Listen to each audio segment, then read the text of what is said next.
যে সূত্রগুলো ছাড়া প্রশ্ন করা অসম্ভব, এখান থেকে প্রশ্ন থাকবেই থাকবে। এই সূত্রর বাহিরে প্রশ্ন করা অসম্ভব। সূত্রগুলো কোথায়? আলোর প্রতিফলনের সূত্র আছে দুটি, নিউটনের সূত্র আছে তিনটি, কুলম্বের সূত্র একটি, পরন্ত বস্তুর সূত্র তিনটি। টোটাল 9টি সূত্র।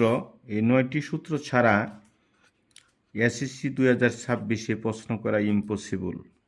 এখান থেকে প্রশ্ন আসবে, গাণিতিক সমস্যাও থাকবে, সূত্রের সাথেই গাণিতিক সমস্যা জড়িত। আমরা এই সূত্র 9টি সূত্র আজকের ক্লাসে খুব সুন্দরভাবে উপস্থাপনা করার চেষ্টা করব। শুরু থেকে শেষ পর্যন্ত যারা এই ভিডিওটি দেখবে তাদের এই 9টি সূত্রতে কোনো সমস্যা হওয়ার কথা নয়। প্রথমত আলোর প্রতিফলনের সূত্র। আলোর প্রতিফলনের সূত্র হলো আপতিত রশ্মি প্রতিফলিত রশ্মি আপাতন বিন্দুতে অঙ্কিত অবিলম্ব একই সমতলে অবস্থান করে। যেমন আমরা যদি দেখি যে এটা একটা বিভেদ তল, একটা আলোক রশ্মি ওই পাশে গেল, যে আবার এইদিকে চলে আসলো, তাহলে এটা হলো অবিলম্ব আপতিত রশ্মি প্রতিফলিত রশ্মি। আপতিত রশ্মি প্রতিফলিত রশ্মি আপাতন বিন্দুতে অঙ্কিত অবিলম্ব একই সমতলে অবস্থান করে। আপাতন কোণকে আই দ্বারা এবং প্রতিফলন কোণকে আর দ্বারা প্রকাশ করা হয়। প্রতিফলন এবং আপাতন কোণ এবং প্রতিফলন কোণ পরস্পর সমান। এগুলো নিউটনের সূত্র। নিউটনের 3টি সূত্র আছে। প্রথম সূত্রকে বলা হয় বলের সূত্র বা জড়তার সূত্র। স্থির বস্তু স্থির থাকবে, গতিশীল বস্তু গতিশীল থাকবে যদি বাহির থেকে কোনো বল প্রয়োগ না করা হয়। বাহির থেকে বল প্রয়োগ না করলে বস্তুর বেগের কোনো পরিবর্তন হবে না। এটা এইভাবেও ব্যাখ্যা করা যায়। স্থির বস্তু স্থির থাকবে, গতিশীল বস্তু গতিশীল থাকবে যদি বল প্রয়োগ না করা হয়। এটা প্রথম সূত্র। দ্বিতীয় সূত্র বস্তুর ভরবেগের পরিবর্তনের হার প্রযুক্ত বলের সমানুপাতিক। বস্তুর ভরবেগের পরিবর্তনের হার প্রযুক্ত বলের সমানুপাতিক।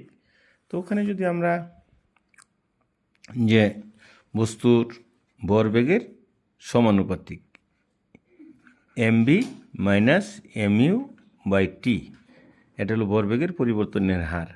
এখানে যদি আমি এফ কে দিই ধ্রুবক হিসাবে, তাহলে mv minus mu by t, তাহলে এখান থেকে m কমন গেলে তাহলে m b minus u by t, তাহলে এফ এটা আমরা লিখতে পারি এ কে এম এ। এখানে কেটা একক বলের উপর নির্ভর করে এবং এটার মান 1 হয়, এফ সমান এম এ। এটা নিউটনের দ্বিতীয় সূত্র থেকে আমরা প্রতিপাদন করতে পারি। তৃতীয় সূত্র, এটাকে বলা হয় ক্রিয়া প্রতিক্রিয়ার সূত্র। প্রত্যেক বস্তুর একটি সমানু বিপরীত প্রতিক্রিয়া আছে। আমি যদি একটি ফুটবলকে লাথি দিই তাহলে ফুটবলটা ওয়ালে লেগে আবার আমার দিকে ফিরে আসবে। এটা নিউটনের তৃতীয় সূত্র। যদি নৌকা থেকে লাফিয়ে কেউ পড়ে, সামনের দিকে সে যাবে, নৌকা পিছনের দিকে যাবে। এটা নিউটনের তৃতীয় সূত্র। কুলম্বের সূত্র স্থিরস্তরিত, এটা আসবেই, এটা আসার সম্ভাবনা 100%। কুলম্বের সূত্রটা হলো যে দুটি চার্জিত বস্তুর মধ্যে আকর্ষণ বা বিকর্ষণ বল চার্জ দ্বয়ের গুণফলের সমানুপাতিক এবং দূরত্বের বর্গের ব্যস্তনাপাতিক। একটু যদি আমরা দেখি তাহলে এফ সমানুপাতিক চার্জ দ্বয়ের গুণফলের সমানুপাতিক এবং দূরত্বের বর্গের ব্যস্তনাপাতিক 1/d²। দুটাকে যদি একত্রিত করি তাহলে হবে এফ সমানুপাতিক q1 q2/d²। এখানে যদি আমি ধ্রুবক দিই তাহলে এফ কে q1 ইন্টু q2/d²। এটাকে প্লাঙ্ক কুলম্বের ধ্রুবক বল হয়, যার মান 9 into 10⁹9 9 into 10⁹9 newton metre square per coulomb square. K এর মান, এটাকে কুলম্বের ধ্রুবক বলা হয়। পরবর্তীতে পরন্ত বস্তুর সূত্র। পরন্ত বস্তু সূত্র মহান বিজ্ঞানী গ্যালিলিও আবিষ্কার করেছেন। পরন্ত বস্তুর সূত্র থেকে পরীক্ষা প্রশ্ন আসে, গাণিতিক সমস্যা আসে। পরন্ত বস্তুর 3টি সূত্র আছে, বিভিন্নভাবে প্রশ্ন আসে। কোনটি পরন্ত বস্তুর দ্বিতীয় সূত্র, কোনটি পরন্ত বস্তুর প্রথম সূত্র, কোনটি পরন্ত বস্তুর তৃতীয় সূত্র। আবার সূত্র